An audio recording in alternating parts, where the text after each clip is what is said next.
So here's what's going on with me. I'm logged into my teacher account. I'm in the back channel chat. I see that you were able to post in here.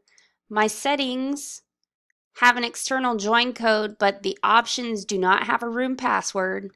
So when I log into a student account,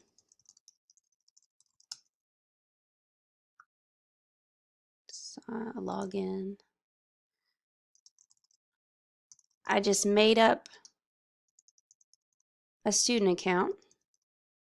Oops.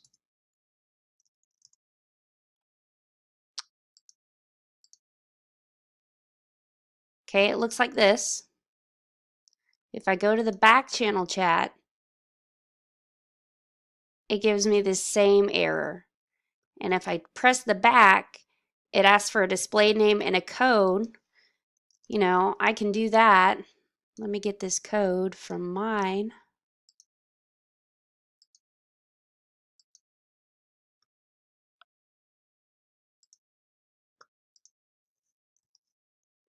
Get rid of all that other stuff. Oops.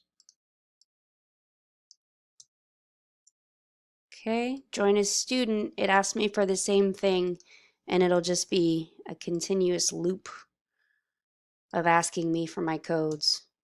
And the password is not enabled, so it should go in, but it won't.